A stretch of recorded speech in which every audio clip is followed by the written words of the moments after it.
You are either consistent in life or nothing at all. Hey everyone, welcome to our channel. Today we are going to discuss a crucial topic, consistency. So if you're having troubles in keeping your promises and being consistent, this is your video. Let's get started. Before we start looking into how and why we need consistency, let's look at what is consistency. Consistency is nothing but performing an action over and over again with a set standard. It does not mean perfect, but what it does mean is persistent. So if you're building a new career or learning a new skill or you're studying for university, you need consistency to deliver success. Now that we know what is consistency, let's look at how and why do we need consistency. Let's start with the why. I would divide it into three different factors. From my lifetime so far, I've seen that the first one would be to build momentum. And what I mean by building momentum is small habits inculcated over a large period of time, and then you see the results like a snowball effect.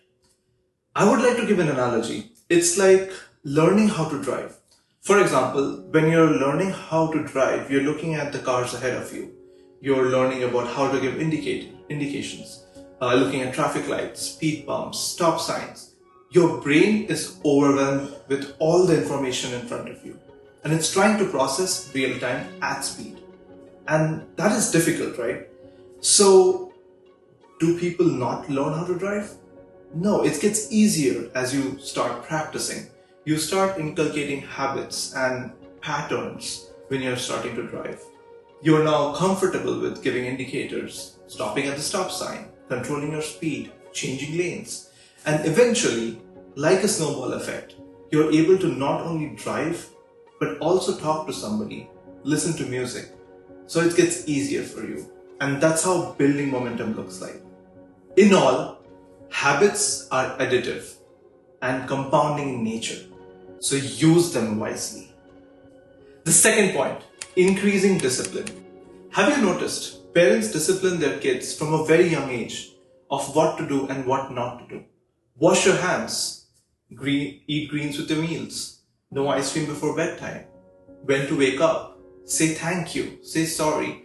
These are different ways of inculcating small habits, also known as discipline. And these are extremely important for their next set of disciplines, which is in university or college. Now, what are these? These disciplines are different and has more consequences. For example, exams.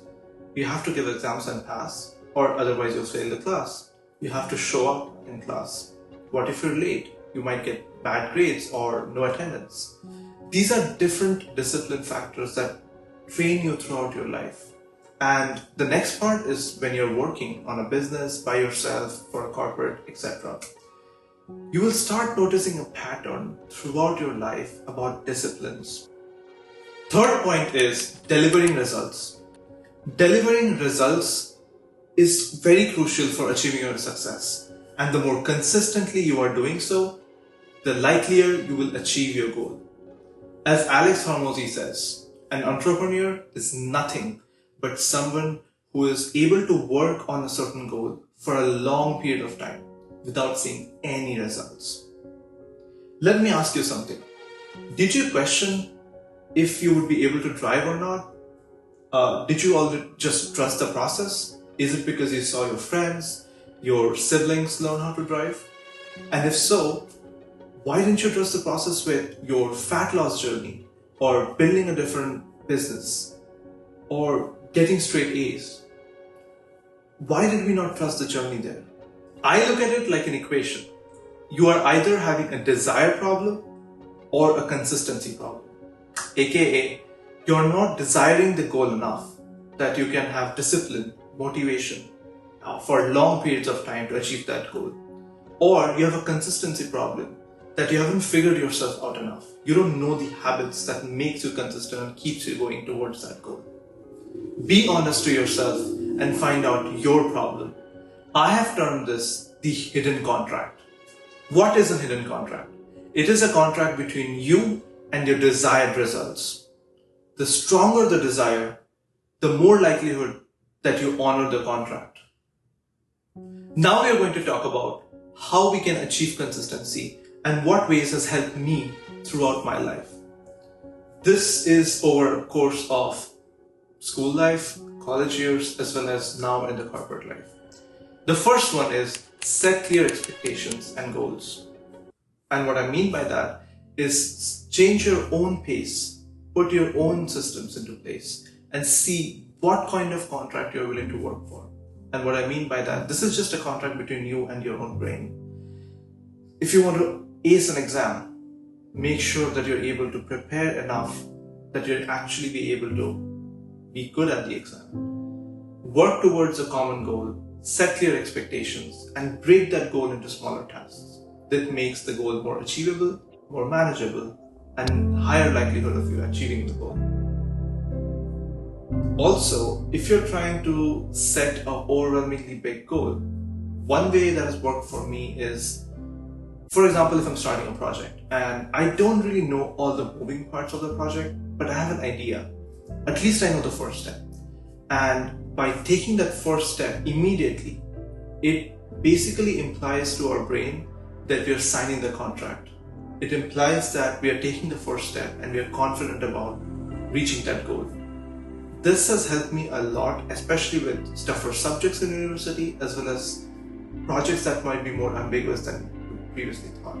And this is extremely crucial because it helps to set the pace. Second is create a routine. This is the other side of the equation. Creating a routine is crucial for consistency. You should be able to create your own contract, and what are the steps you'll be able to maintain that contract.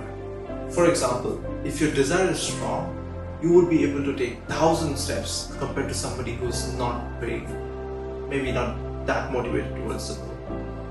Make your own routine, use different apps. For example, I have used Helvetica and Google Sheets help me a lot to track different analysis. And Microsoft To Do is always great because once you're using Outlook, it integrates and it's really cool. You can use it on phone, laptop, both, and you're always in sync. Creating a routine helps your brain to just do the work without thinking what's next.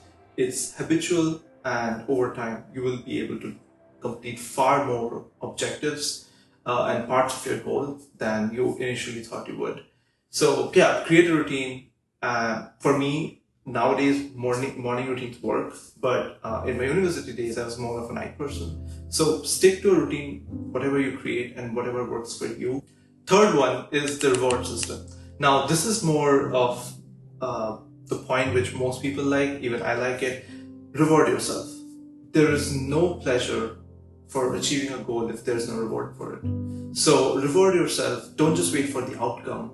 Enjoy the journey, and one of the key ways you can enjoy the journey is to create memories. So if you have, let's say, a goal and there are 10 steps to achieve that goal, after each step, give yourself some reward. You will remember that through your journey, and maybe it's a great hindsight as well after you have completed the journey. Fourth is simply creating reminders. Sometimes we all need to be reminded that we have to do a certain activity. This is more of, I would say, a clean segue from our last point, which is the second point, which was create a routine. So creating these small nuggets of information and nudging ourselves throughout the day when we are midst of different meetings, classes, etc. Use some apps. I use sticky notes, that helps me a lot. You can just paste it on the board or on the laptops. I'm still old school, I like writing and I remember it better. But you can use, of course, you can use OneNote, Evernote, whatever works for you. Keeping reminders of all your tasks, very important throughout the day, and the more successful you become, the more work there is to do. So this should be really helpful for you. Fifth point is tracking progress. There is nothing better you can do to have a system that's placed for feedback. If you're trying to achieve a goal and there is no feedback system, you don't even know what you're working with. There is no metrics, there is no data. You don't know if you're going to be able to achieve the goal, how much time it is going to take. So for example, if you're trying to create a Shopify account, a Shopify store, that is, if you don't make a sale, or if you don't know how many clicks people clicked on your product, if they came from YouTube, if they came from Instagram, if they came from Google Ads, there's no way to for you to improve the system. My last point would be to be accountable. Don't get too hard on yourself. This is a marathon, it's not a sprint. Also, you are going to make mistakes throughout your life, and it is not end all be all. Consistency is not about perfection, it is just about progress. So keep going. Sometimes all you need is just a cup of tea, and be mindful with yourself. Think about all you have done so far and how and what can you do to improve. Sometimes mindfulness is the best ways that you get the best ideas. They hit you when you least expect it. And just one thing I would say from my experience, and I used to do that a lot as a student as well as sometimes during when I'm studying for interviews, I watch YouTube. I'm not into TikTok that much yet. I've been mostly on YouTube, and I watch so many YouTube videos.